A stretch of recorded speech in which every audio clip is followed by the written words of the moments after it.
भविष्य का फैसला होना है। झुंझुनू ये एक बहुत ही बड़ी सीट, झुंझुनू बहुत बड़ी सीट। नरेंद्र कुमार 7,38,163 वोटों से जीते। इस बार उनको टिकट नहीं मिल पाया, लेकिन अब देखना होगा कि जो बीजेपी के प्रत्याशी हैं वो जीत पाएंगे नहीं जीत पाएंगे। सीकर बाबा सुमेधानंद सरस्वती बहुत मरे अच्छे मार्जिन से जीते थे पिछली बार। बिल्कुल 7,72,104 वोट उनको मिले थे। और इस बार क्या हाल होगा सीकर का? शेखावाटी की बहुत महत्वपूर्ण सीटों में से एक है और इसकी चर्चा लगातार हुई है बाबा को लेकर के कि आखिरकार बाबा का जो है वो लोगों का बाबा के प्रति अब की बार क्या रुझान होगा वो हम दिखाएंगे। जयपुर ग्रामीण जहां पर पिछली बार जीते थे राज्यवर्धन सिंह राठौड़ और इस बार भी टिकट बदल गया है। 8 लाख से ज्यादा सीटों से चुनाव जीते थे रामचंद्र बोहरा।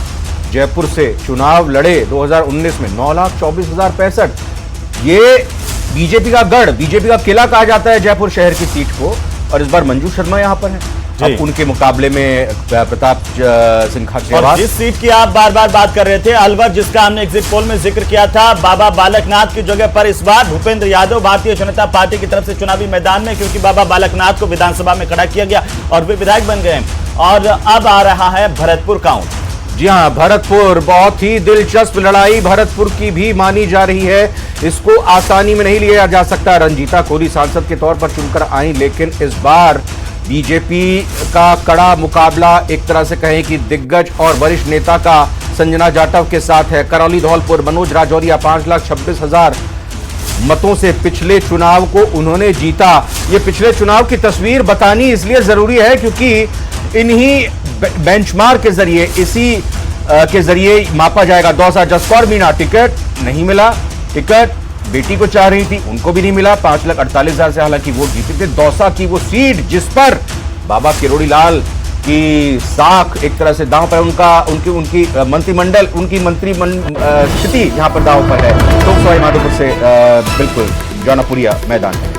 बिल्कुल। और आज अभी सबसे बड़ी खबर ये आ रही है, मतगणना को लेकर के तमाम तैयारियां पूरी कर ली गई हैं। 64 करोड़ वोट गिन करके नेताओं का आज हिसाब होगा और वो वोटों की गिनती 542 सीटों के नतीजे आज घोषित होंगे। मतगणना को लेकर के तमाम तैयारियां पूरी हैं। और राजधानी जयपुर की बात करें तो वहां पर कॉमर्स कॉलेज और राजस्थान कॉलेज में वोटों की गिनती होगी और यहां पर भी कड़ी सुरक्षा के इंतजाम हम लेकर चलेंगे। एक एक जगह पर काउंटिंग सेंटर पर आपको, आप दर्शकों को बताएंगे क्या इंतजाम है। लेकिन इससे पहले इस वक्त की सबसे बड़ी खबर है रविंद्र, पहले जरा जो टीवी स्क्रीन इस वक्त हमारे दर्शक देख रहे हैं ये जरा समझा दें। आपको बता दें कि राजस्थान की 25 सीटों में एक एक सीट का हाल आपको बताते रहेंगे बिग फाइट के जरिए, कहां किस सीट में कौन आगे बढ़ रहा है।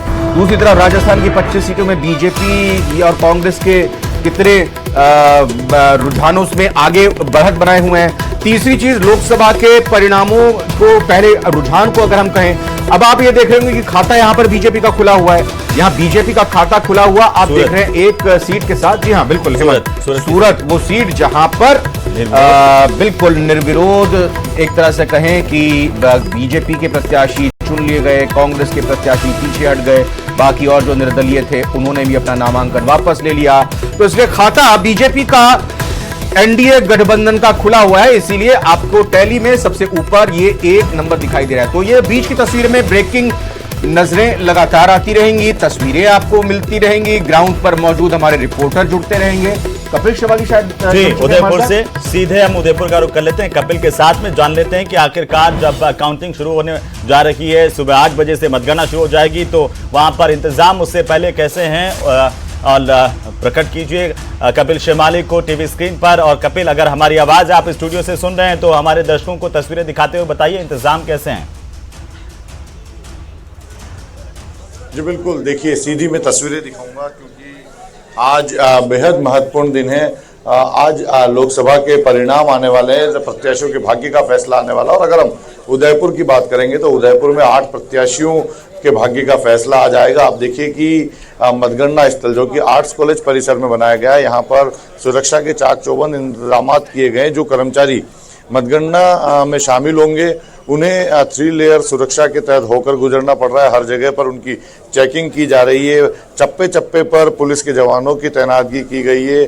ये सुरक्षा के लिहाज से बेहद पुख्ता व्यवस्थाएं यहाँ पर की गई है। और आप देखिए खुद जिला निर्वाचन अधिकारी जो है वो सुरक्षा व्यवस्थाओं की मॉनिटरिंग कर रहे हैं। तो वहीं सभी कर्मचारियों को निर्देशित किया गया कि 6:30 बजे पहले वे लोग मतगणना स्थल के अंदर प्रवेश कर जाएं।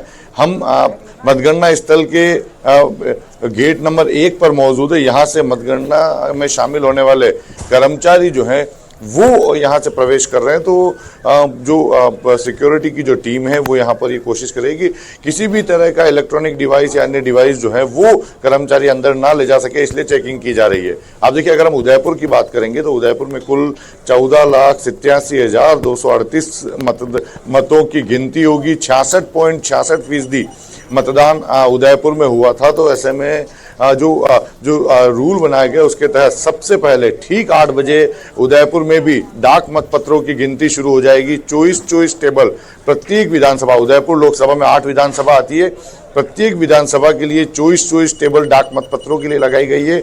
सबसे पहले डाक मतपत्रों की गिनती पूरी की जाएगी और उसके बाद में नंबर आएगा ईवीएम का, जो कि एक एक कर ईवीएम खोली जाएगी। सबसे अधिक राउंड ईवीएम काउंटिंग के खेरवाड़ा विधानसभा के लिए रखे गए हैं, तो वहीं सबसे कम राउंड उदयपुर विधानसभा शहर विधानसभा के लिए रखे गए। 17 राउंड में उदयपुर विधानसभा की जो काउंटिंग है वो होगी।